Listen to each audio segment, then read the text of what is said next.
It's lovely to meet everybody via this webinar format. I will try to keep this engaging as well as informative. So please do sit back, relax, and listen and watch the slides that we have for you. Alan, could we bring up the slides, please? The first slide. Yes, Pallavi, just a second. Thank you. Alan is helping me navigate the slides so that I can still see a little bit of the video and also what's happening. Uh-oh, I seem to have lost my screen. Okay, got it. All right. So one of the things that's very critical about doing sessions like this is to ensure that the audience gets what they came for. Now, I'm told that there are several participants are coming from several different backgrounds, and they're ultimately all looking to understand about product management. So I'm going to try and really tie together various and what, as product managers, how do we prepare? And if you want to do product management, how do you prepare for this? So periodically throughout the session, I will try to stop and ask if there are any questions. Please do feel free to use the tools, raise your hand, or if you don't mind, turn on your video and just wave so that I will be able to understand that you have a question, and then we can actually have a conversation. One thing that really stands out for me in any session that I attend and that I participate in is something that Sheryl Sandberg said. Sheryl Sandberg said, please ask the dumb question. Everybody else will be really glad that you did. And it's the easiest way to become popular. So there's no such thing as a dumb question. So at any point in time, please do feel free to ask the question.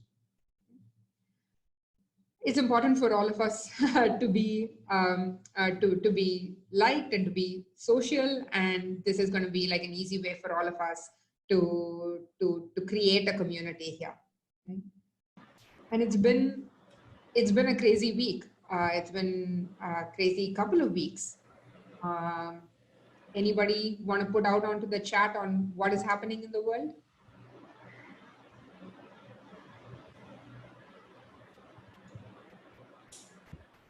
Okay, so thank you, Arvind. Thank you, Sejal. Yes, Corona is on everybody's mind. COVID-19, yes. Oh, yes, bank. Yes, bank. Yes, that's right as well. And working from home, I don't know if some of you have already been mandated to work from home, or you're opting to. But yeah, it's a mixed up world, and we're all a little uncertain about what the future holds for us. And so that's really what I'm going to try and talk about. It's a heavy topic, and I'm going to try to go from 30,000 feet to something that's practical and usable for each of you. So let's demystify this a little. You and I, we as humans, are truly worried when we don't know what to expect. But we don't know what is out there, right? We fear the absence of knowledge. We fear, the only thing to fear is fear itself. Once we know what to expect, then each of you has the knowledge. Each of you will have the ability to face the future. We need to have the clarity of mind. We need to have the thought. We need to know how to find the path ahead. And I have full confidence that each and every one of you will leave today's session with the mind frame, with the knowledge, and with the ability to find the path ahead. Now, to do that, we need to look at some of the larger trends that are happening in the world around us. So we will analyze those trends and then distill it down to what that means for us. And we will arrive at a core skill that will help us prepare for the future. Alan, can we move on to the next slide? Thank you. So the first trend that we're going to look at is agriculture. Now, agriculture and farms These are all very familiar to us.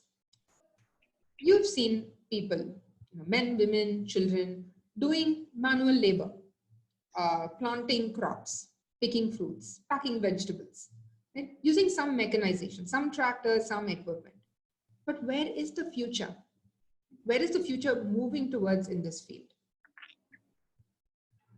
When Israel was first settled, many, many years ago, many decades ago, there were no farms, very little greenery, and water scarcity was the order of the day. The first settlers, the first people who moved to that part of the world and created the country of Israel, they studied what kind of crops can we plant here? What is the conditions that the crops need to grow? How much water does the plant need to survive? They experimented and they learned. They pioneered the system of drip irrigation and controlled irrigation, controlled plant growth. And little by little, they planted trees, crops, fruit orchards. They figured out what can grow and how to make it grow. And today, Israel is a largely green country. What we're also seeing is countries like Scandinavia, where they're using computers to monitor soil temperature. When is the right time to plant? What is the moisture content needed? They're using computers to even control the amount of light and heat that a plant needs to be given. This is the trend in agriculture. Alan, let's move on to the next slide to look at another trend, please. This is a picture that will be familiar to most of you. Car manufacturing gave modern Earth the very first large-scale factory production of equipment. Car industry pioneered the concept of an assembly line. Most of you may have heard the story of the Ford Model T and how they went from, the famous quote of, give me a faster horse. If you ask a customer only, they say, give me a faster horse. But what they really mean is I need to get from point A to point B faster and in a more reliable way. Right? So fast forwarding that to today, right, and looking to what it is tomorrow. Now, let me again look to the chat window. Can anybody tell me where the first photograph is, the present photo? What factory is that? What car company is it? Yeah, thank you, Aditya. It is Maruti Suzuki's plant right now. Now, the second photograph, which is the future, where is that photo at? Any guesses?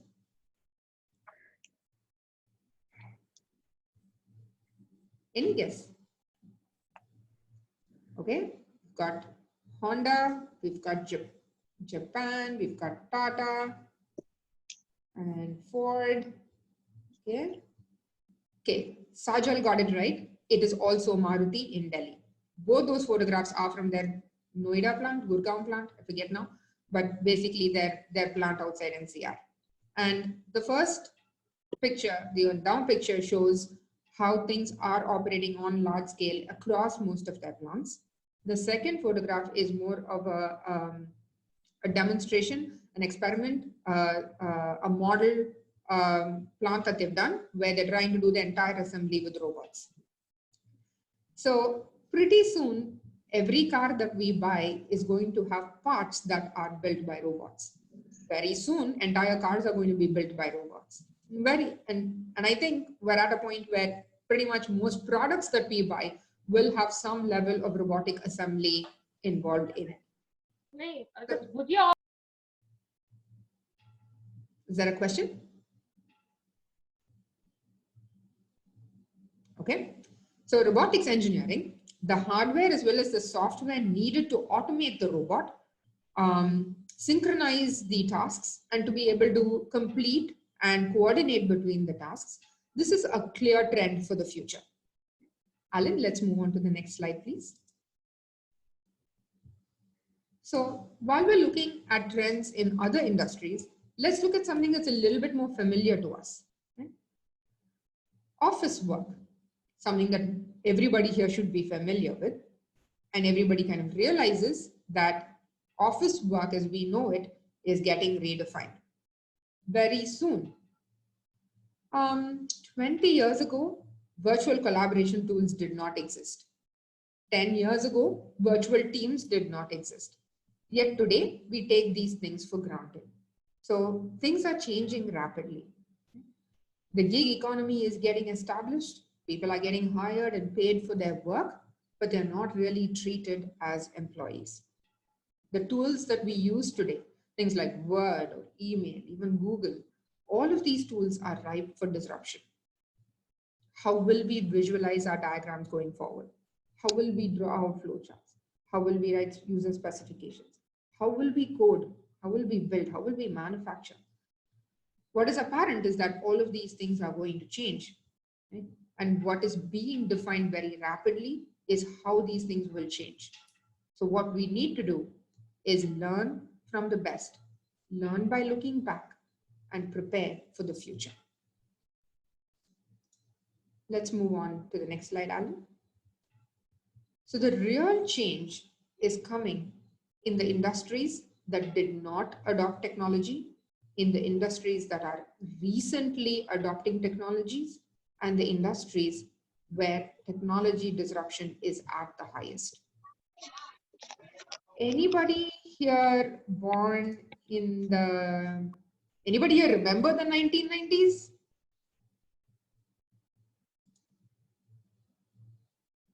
Okay, good. I'm glad a few people remember the 1990s. Anybody here was born before the 1990s? Hopefully. All right, good. So maybe some of you read the news back then, or at least here can relate to the story that I'm going to tell you. It was the early 1990s when there was the biggest strike of all bank employees in India. I think in the history of India, that was the one time when the maximum number of banks shut down because the bank employees went on strike. And they went on strike because they didn't want computers to be installed in the branches. They went on strike saying, where we don't need computers, it's not going to make things better. We don't need computers, we're just as capable of doing it. The fear of losing their jobs, the fear of automation and mechanization coming in was a real threat. And state bank employees across the country, when I say state, I mean nationalized banks across the country saw employees walk out in protest against computers. Today we're seeing we've come a long way since then. Right? It's not about fearing computers, it's really about the lack of them. So any industry that has not embraced or adopted technology, the first change is coming there, that they are going to move towards technology. Your car is not just a car. Your car is a computer. Microprocessors control how much fuel is getting injected into the engine. IC chips control acceleration, deceleration, braking. And if you're in an accident, your car can even call emergency services for you. That's how advanced the car is. So the future is about identifying these ancillary industries, the real world industries that need technology in order to leapfrog, need technology in order to modernize, need technology to create efficiencies, and to be able to be part of the journey of those industries as they adopt technology. So let me stop here and ask if there are any questions.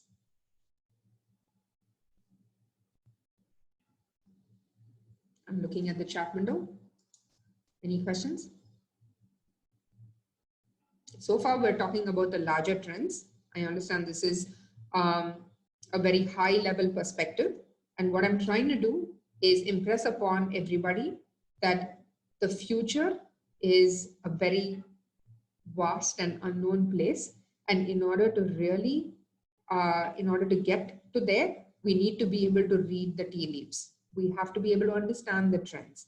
And by understanding the trends is how we will identify what are the forces that are changing them. I have a question from Arvind Ravichandran. How do we prepare to adapt to the future workforce? That's a great question. And so that's a perfect segue into the next part of the talk. Salin, please let's move on to the next slide. So where does these trends leave us as product managers? Right? So what I'm asking you to do is step back. You're thinking very tactically. You're thinking in terms of what is the next step for my job. What's the next job I need to take? What is the next course I have to learn? Do I have to start figuring out agile systems? Do I need to go and enroll in in an ML course or in an AI course? Yeah, those are great questions to ask. Yeah? But to me, those are tactical. To me, those are things that come next. First, focus inwards. First, identify your strengths. First, understand yourself in terms of what are you good at? Where are you coming from? Right? And this also includes acknowledging what are you not good at? What is it that perhaps you're doing because somebody told you to do? Or that you were forced into doing. Leverage your strengths. Identify your strengths, leverage your strengths, and do more of what you're good at. Second, focus on your interests. You need to care about the subject. You may be working in a job today. You may be working in TCS with a client who is a bank in the US. Okay. You may be working in Zoho, or you may be working in Freshworks. You may be working in a company that's building a software for a particular tool. Okay. These are all tasks. These are all jobs. These are all existing industries. Okay. The real opportunity for a product manager lies in managing products that you care about. So leverage your strength and focus on your interest and become an expert on that topic. That is when you start being able to identify what is really able to make an impact in that area. Being a generalist doesn't help anybody. What you need to do is pick an area and actually be able to become a subject matter expert on that. And in order to do that, you need to be able to give it your best. And hence, I'm asking you to focus on your strengths and focus on your interests. And that is your first step towards identifying, am I really going to be good at what I'm picking? And then once you pick what you're going to focus on, what you're going to put all your energies to, what are you committing to picking up? Then look at what are the supporting skill sets that you need to be successful in this area. So by doing these three things, you will be able to pick an area that you like doing, that has potential for the future, and it's going to be fun for you to do it. And so you're going to be good at it. So pick areas with these three things in mind. Now coming to becoming a product manager, right? This is true for any field that you're going to be in. But if you're going to try to create a product, right? You're going to try and build something, then you have to go from thinking of yourself as just as a product manager to actually thinking of yourself as the manager, the person who's actually managing the entire product lifecycle. What is it? Why is it? How is it? Right? Like all of the aspects of product definition you need to have a grip, you need to have a handle on all the aspects of the product definition. There are ultimately three kinds of product managers. Okay. One, an engineer who becomes a product manager. Two, a designer who becomes a product manager. And three, a business owner, a specialist who comes into becoming a product manager. Right? Only three, right? Studied engineering, you worked in engineering, you're moving into a product management role. Two, you're a designer, you did some level of UI, human computer interface, hardware interface, right? You were some sort of a designer and you came into an interest in product management. Three, you were either a founder, you were an owner, or you did something from a business angle, and from there you're coming into becoming and creating a product. Each of you will fit into this category. Each of you will identify with what your background is and from where you're coming into becoming a product manager. Figure out which one you are in, learn the other two. Right? You have to learn the ancillary skills in order to become a product manager. You can't say I'm a designer, so I don't know technology. Can't say that anymore as a product manager. Can say, oh, I understand the business, I understand how banking works, and so I'm not going to talk about, oh, the tech stuff, they'll figure it out. No, it doesn't work like that. So along with identifying your strengths and focusing on your interests, right? Figure out where you're coming from and how are the ancillary things that you need to know. Let me pause there again. Any questions? Not a question, but I think Pallavi would agree with me. There is this article from Marty Kagan, founder of SVPG Group. There is an article that assesses the strengths of a product manager. So, Yes. I can link the document. It's a great article. Do check it out. That would be brilliant, Alit. I think that would be exactly complementary and next level of detail to what I've described. And if people are interested, they should definitely use that as a strength to find their strengths. There are other strength finder tools as well. Most recently, there is a book and a tool on the website from Gallup called Strengths Finders. I strongly recommend that as well. And there's also something very geared towards technology industries and towards product management that helps one identify their skill sets. Those are also very good tools. Pallavi, I had one question. So you talked about supporting skills. If you could just give some details on what are those skills and where you could learn those. Absolutely. So when I mean supporting skills, I mean in fact, let's go to the next slide. I will explain in context of what we're going to be presenting next. Okay? So we just covered the first step of understanding your strengths and then how you actually make a swap to being a product manager. Right? So if that is the first step, the second step is to understand how to be a good product manager. The steps to be a good product manager are deceptively simple. Okay? It feels like, is this all that it's going to take? Anyone can throw out complex jargon. It's distilling it into simple things that's really hard. And to me, product managers don't do extraordinary things. They do simple stuff extraordinarily well. Product managers are not heroes. They're not knights in shining armor. They don't come, riding riding on a horse or driving a fast car, the last scene of the movie to save the day. That's not being a good PM. Good PM is waking up every day and running the marathon. A good PM is somebody who avoids the bad stuff before it happens. Good PM doesn't, if your product bombs and you need to come in at the last minute, get all your engineers to work the whole night in order to fix something, you're a bad PM. You should have seen that coming. How can you have, like what happened with Yes Bank last week?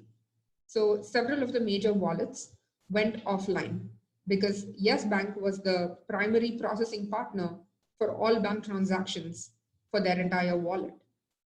To me, that is a huge red flag. You cannot have a single point of failure when you're building a product. When you have something as critical as the payments processing for your app, you need to have a backup option.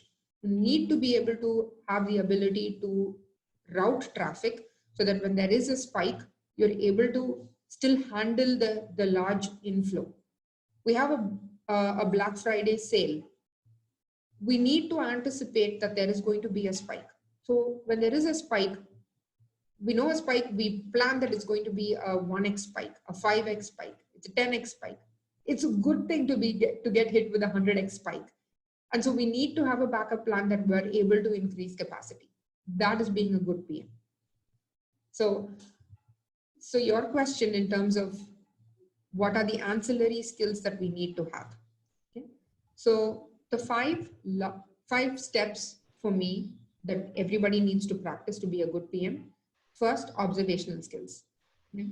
We can't live in our own world. It's not something that we're an ostrich and we stick our head in and we know what's right and we tell everybody what to do. No, that is not being a good PM. You need to stop talking and actually listen. You need to listen to your engineers, you need to listen to your designers. Most importantly, you need to listen to your customers.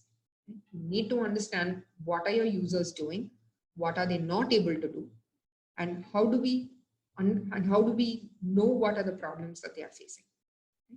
It is through careful observation that we are able to identify problems. What are the friction areas? Let's see the challenges that our users are facing in getting the job done. And through these, we identify opportunities to create efficiencies. So this combination of being able to observe and identify the problem are critical PM skills.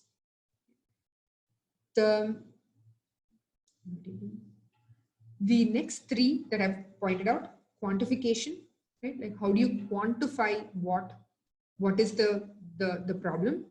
This again goes back to the question, right? We all need to have some level of analytic skills. So if you need to quantify, you need to be able to project out. You need to be able to estimate. You need to be able to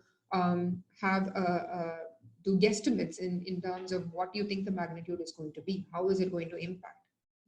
We need to have the skills to be able to put a proposal together and to actually be able to go out and present it in a convincing manner. So communication skills are critical here. In quantifying and proposing, we need to have financial skills. Anything that we propose has a financial impact. How many resources do we want? How much time is it going to take? What is the what are the resources going to cost? What are the tools? What is the fixed cost? What is the investment that we have to make? So these are questions that will come up, and a good PM does need to understand analytics, finance, as well as presentation and the ability to convince somebody. Right? And the final thing to me is validation. Right? We need to have experimentation skills. It can be a bunch of bright people sitting in a room with a really great idea, but the rubber hits the road when somebody actually uses it. So in order to build a good product, you need to be able to experiment. Build something fast, build something quick, take it to a limited set of people, test it, observe how they're using it, and repeat the whole process again. That's how we iterate and build a better product. And the person who's going after me, Abhishek, is going to be talking about discovery and product development process. So I'll stop here, and please do stay and listen to Abhishek, and he will be able to give you a full, a much more deeper insight on this. So let me pause there. Any questions?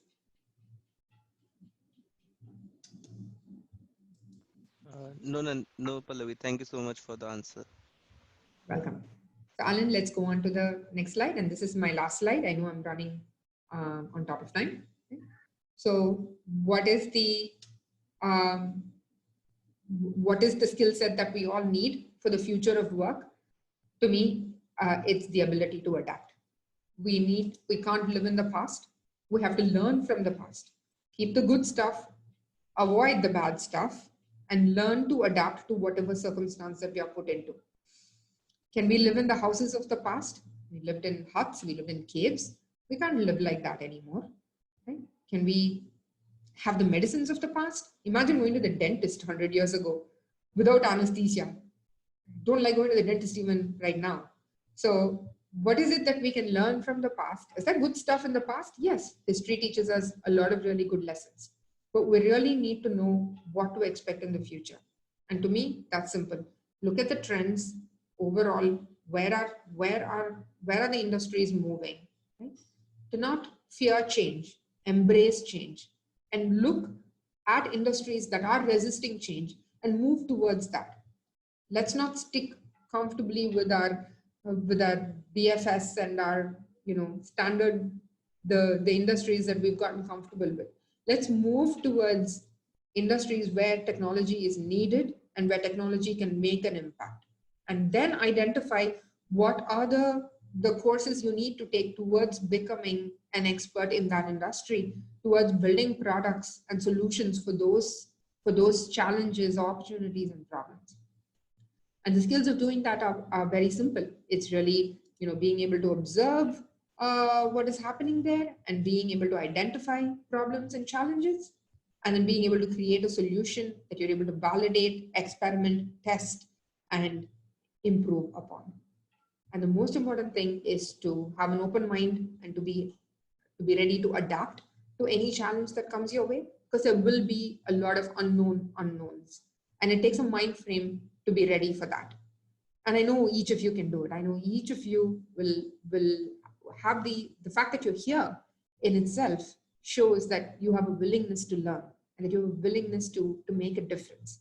And so this is not the time to say, oh, waterfall didn't work, agile works, and so now all I'm going to do is agile. No, 5 years later it's going to be something else. Right? Oh, there was PC and now there's Mac, and Mac is so much better. I don't think there's anything else that's needed. No, in another 5 years, we're going to have something else.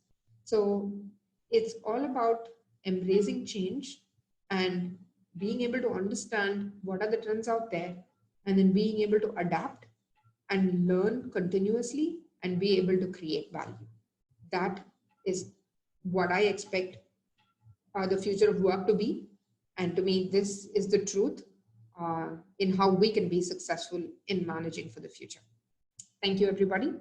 Happy to take any further questions.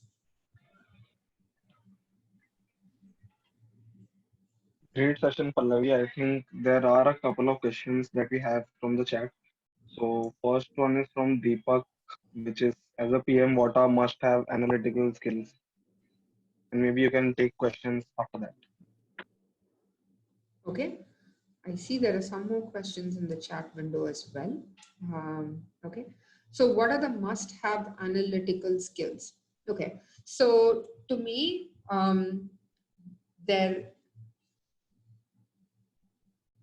when you're talking, if you're asking me for a list of tools, okay, in terms of what you need to study, that will always be evolving, right? So ultimately, it's about being able to deal with data. So what is the raw data that is needed for understanding your product and your industry? Where is that raw data coming from, right? You need to make sure that your data is right. For example, I'll tell you a story. So there's a product that we launched, and we kept saying, oh my God, like nobody's using this feature. Like, what's wrong with this? The first day we saw, a few percentage point rise. Second day we saw a few percentage point rise. Like, what's going on? Why aren't people using this? Something wrong with the product? What's going on? And and our engineers kept trying to look at, is something wrong? Why are people not able to find the product, or what is happening? And then we realized there is still some level of transactions that are going through. So what is happening? Like, we just could not understand the usage patterns at all. And then we realized that the fundamental data that we were looking at is wrong. The instrumentation on the pages were wrong. And so we were losing, while people were using the product. So the real data showed that there was transaction completion, but in terms of analytics, it looked like people were getting stuck and people were dropping off in different places.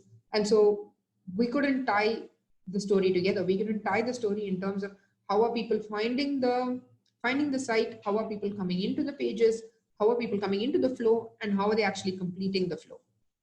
So to me, analytics skills is one, in terms of understanding the raw data, two, understanding instrumentation, and then being able to tie the quantitatives together in order to tell a qualitative story. Like, what is the actual qualitative finding that we're taking out of this? That is critical. And finally, I think you need to have the skill to visualize the data. So just throwing a spreadsheet with a set of numbers isn't enough. You need to be able to put that into a pictograph, an infograph, a visualization that presents the picture, presents the viewpoint that that you need your audience to take away. Those are the critical analytical skills.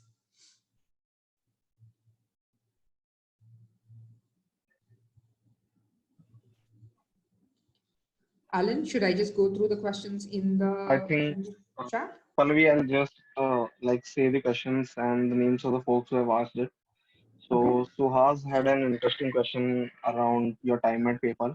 So he asked, over the course of your career, how has the role of a PM changed, and especially at PayPal? Okay. Well, yeah, it's retrospecting back. I think 10 years ago there was no job description for a product manager. There was the industry was, the industry knew the term. It's been around for a little bit longer than that. But there were PMMs, there were PMs, there were TPMs, and now I hear this term APM being thrown around. Right? So there were technical product managers, and it wasn't very clear what a product manager did. Was it a project manager? Was it a program manager? So it was very nascent industry, and a lot of these roles were really being defined and being created. So to me, the role has changed a lot. In early on, a product manager was also used to do sales. A product manager was also used to do was also just treated as a documentation writer. Or just write all these things up so that the engineers have a backup. I think the worst role of being a PM is that you're pretty much the fall guy. If the product works well, then the engineers get the success. And if the product goes bad, then the PM gets the blame. I think that's probably the worst situation that I've been in. And I'm glad that the industry's come a long way since then. Yeah, interesting. Thanks for sharing about that. I think another question by Gagan was how to measure success as a PM. I think this is a question that a lot of the people in the group might have. So thought it would be interesting to ask. Yeah. Yeah, to me, it's very simple. It's launch product. Yeah, you just have to keep launching, right? To me, it's not about how well your launch goes, but just the fact that you're able to launch. So a PM job is an execution job. You have to get it done. It's not about sitting in rooms and just talking all the time. It's not about conference calls. It's not about, it's not about coordination. All of that, leave it to your program manager, leave it to your project manager. Your job is to make sure that whatever needs to happen to get version out needs to happen.